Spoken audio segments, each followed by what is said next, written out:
You know, the best-selling book of all time is the Bible. Continues to be the biggest bestseller. I grew up with the Bible.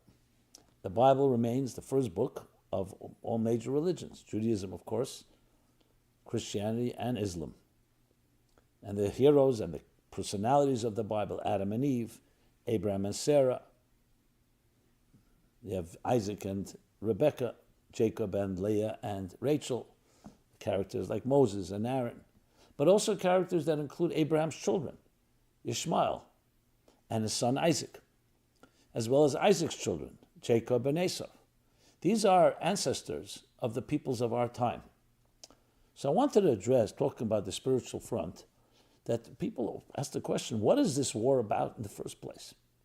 I'm not talking about the immediate horror we all understand and we're all appalled and we understand it has to be completely eradicated. But the bigger picture, is it a 75-year war since Israel became a state? Is it a war that goes back 100 years, 200 years? Does it go back thousands of years? And what is it about? When you want to fight a war, you want to know, what do you want? So it could be territorial argument. I believe that you have some of my territory. It could be resources. It could be power. It could be ideology. I think it's critical to understand that this is religious in nature. The Western world does not want to hear that because we think religious wars are a thing of the past, of the Middle Ages, Dark Ages, and we've got beyond that. But it's not correct. Religious wars are real. And what we call terrorism, or some people call radical fundamentalism, or radical Islam, is based on a religious approach, not based on some just territory. Is it just territory? Is it just that state, that land, that Israel, where the Jews live in Israel? That's the battle? Is it about two states? I mean, the partition that the UN suggested in 1948 was two states, but that was also not acceptable. So I want to go back to the biblical roots, especially the story that we read literally these weeks in the Torah, in the Bible. And it's the story about Ishmael and Isaac, the two sons of Abraham, who would become roughly, in general terms, the ancestors, respectively, Isaac, the Jewish people, Ishmael, the Arab Muslim people. Obviously, Islam wasn't born until the 7th century, but the Arab world, that region, called the Middle East. Obviously, there's been plenty of, we'll call it assimilation, plenty of intermarriage, plenty of, due to the different wars, so many people are not necessarily pure lineage straight from Ishmael, but nevertheless, the overall story. And when you look in the Bible, you actually see a battle going on. So the story goes like this, and you can look it up in your own Bible. I'm giving to you pretty much loose translation of the story. Abraham begins the search for God. He lives in what is today considered to be southeastern Iraq, or Kazdim, where he lived. And then God appears to him when he's 75 years old and says, time has come for you to begin your journey. Well, he was already journeying, but the physical journey as well, which is a spiritual journey at the same time. A journey that took him northwest, from southeast Iraq approximately, went up northwest to what is today considered modern-day the land of Israel, called the land of Canaan at the time. And God says to him, this is the land that I promise you. This is why it's called the promised land. And I promise it to you, and then to your child, and to your children, and to your descendants. So making the story short, Abraham says to God, I have no children. Well, the promise is very nice, but what will happen after I'm gone? So God tells him, look up to the heavens, the stars. Your children will be spread like the stars across the heavens. God talks to him. We discussed this last week, so I'm not going to go through all the details, and gives him a promise, a covenant. Part of that covenant is actually quite frightening to Abraham, because he's shown the challenges that his children will have to go through, the battles they will have to fight, the persecutions they will endure. Shows him all the empires to come, the main empires, the Egyptian Empire, the Babylonian Empire, the Persian Empire, the Roman Empire, and the Ishmaelite Empire, you can call the Ottoman Empire, you can call it other names, different stages, the Moors, and so on. Abraham is shuddering. But God says to him, by the end, your children will prevail. They may suffer, and they will suffer, but they will prevail. In the words of the Bible, they'll leave Egypt with great wealth, great treasures, which doesn't just mean physical treasure. They will become a great people. And that's what God tells Abraham. The children you will have will become great people. Now, Abraham and Sarah were husband and wife, but Abraham and Sarah could not bear children. So she advises to Abraham and says, why don't you take our maidservant, Hagar, and have a child? And indeed, that's what Abraham does. And the child is called Ishmael, which means because God listened, Ishmael listened to the prayer. Okay, the child is born. Interestingly, the Bible describes this child as being a wild person, without boundaries. His hand will be everywhere, and everyone will be within him. Lack of boundaries, wild. Anyway, at that point, Sarah tells Abraham, even though I had suggested it, but the maidservant is treating me condescendingly, and she wants Abraham to send her away. So he does, but she returns. The story continues afterwards that Abraham circumcises himself and his son Ishmael, and then continues the story that Isaac is born, miraculously. Sarah's an older woman, Abraham's an older woman, Isaac is born. To the point he's called Isaac because the word Yitzchak means laughter. She laughed. She couldn't believe it. Didn't make sense that she would give birth, but she did give birth. And then the story, I'm taking certain select piece just to continue the narrative, that she sees Ishmael behaving in a way, the Torah calls it merry, but the commentaries explain idolatry, paganism, some say sexually inappropriate. There are different interpretations. But she was corrupting in her mind her son Isaac. So she insists that Abraham send Ishmael away from their home with his mother Hagar. Abraham doesn't want to do so. It's his son. And then God says, listen to your wife. Your son, your heir will be Isaac.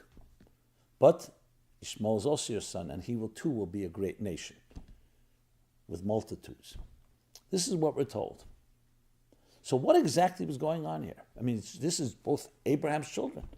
Abraham was the pioneer of monotheism, pioneer of God, pioneer of civilization. He preached, he taught, he pioneered single-handedly a world of virtue and justice and love and compassion and charity. All the principles that we cherish. Yes, it would take thousands of years for it to become mainstream, where a country like the United States would be established on these principles. But that's just 250 years ago. For millennia, monarchs ruled. Despots ruled. Dictators ruled. Sometimes they were benevolent, but not necessarily. There was no such thing as freedom, free and human rights. All ideas, principles that Abraham pioneered. And he taught it to his children, obviously, Ishmael and Isaac. So what was the conflict about? When you read a little deeper, the story, my friends, is mind-blowing. Abraham represented kindness, chesed, which is the antithesis to selfishness, which is self-interest. The self-interest is what destroys us. It begins very innocuous. I'm interested in my own survival. But it ends up becoming survival of the fittest. Dog eats dog. Now, in the name of cooperation, we will create, in Freudian terms, an ego, a superego will balance the untamed id, because we need to coexist. So we need red lights and green lights. But fundamentally, we are narcissists. Richard Dawkins' book, The Selfish Gene. The gene itself is selfish. Abraham disputed all that. No. He said no to the pagan world. There's higher purpose. There's destiny. Thomas Cahill, in his great book, The Gift of the Jews, writes about the 30 key words that the Jewish people, beginning with Abraham, introduced. Destiny, purpose, transcendence, justice, charity. Yes, self-interest we all are driven by it, but we have another part of us that's transcendent in nature, that's selfless and giving. And that's what he embraced and said, I will teach this to my children and to my family. And Isaac, of course, embodied that. But Ishmael also learned that message. So what was the problem? So the Torah tells us he was a wild man. What does that mean, a wild man? it means that he took the chesed, the kindness of Abraham, but it was not properly disciplined. You can kill people with kindness. Water is kind, but if it pours down in flood, it'll flood your field and destroy your field. Water has to be tempered. Raindrops that are absorbed in the ground. So Abraham's chesed came from deep humility. But his son Ishmael was a very devout person. He prayed and he was kind, but his kindness had a certain element of self, of arrogance. And it was not properly tempered. So it was wild. He imposed upon others. Aggression. Kindness can be very aggressive if you don't have the proper boundaries. Yitzchak embodied the boundaries, and Sarah, as a sensitive mother, sensed that. Remember, she had told Abraham, have this child called Ishmael. It wasn't her being insensitive to him and being jealous or saying, I want to protect my child over him. She realized that if he stays in the home, it won't be good for Isaac, it won't be good for the world, it won't be good for Ishmael. So she says, send him away to his journey to find his discipline. And the end of the story, by the way, later, he actually returns, and it says he did tshuva because of Sarah. Abraham, in his kindness, felt maybe we can still figure it out. So sometimes banishing someone does not mean a bad thing. It means they have to find their way, and they need to go through their growing pains to become more disciplined. That's the true story. So really the battle, the real war, ultimately, is making peace between God and existence and this world. You'll look through history of religion. You'll find, long before the Muslims, the Christians terrorized the world in the name of religion. Because when you are passionate about God and you see people who are not godly, behaving decadently, not living up to God's law, your first initial reaction is we have to destroy them. We have to impose it upon them for their own good. We have to destroy their evil. But that's not the way Abraham taught. That's not the way. The way is through kindness, through compassion, through inspiration, not through destruction.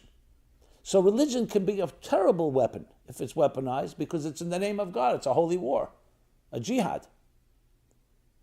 And that's exactly what the battle was. The roots of the battle were that. Isaac was a man of peace, no aggression at all. And Jacob, of course, continued that same path. Were there warriors in the Bible? Yes, but warriors were never considered to be the top heroes. As a matter of fact, when King David, though he fought just wars, God said, no, you cannot build my holy temple because you have blood on your hands, even if it was necessary, self-defense or whatever the reasons were. The Torah is a path of peace. It says, my ways are pleasant ways and peaceful ways. The entire Bible, it says, the Torah was given only to bring peace into this world. Sometimes you have to fight a battle, but you don't become a warrior. We'll talk about Esav later, the warrior. But Ishmael was aggressive, para Adam. And it took time for him to learn. So it's not surprising that the religions go through growing pains and reality checks. And at some point, Christianity was tamed.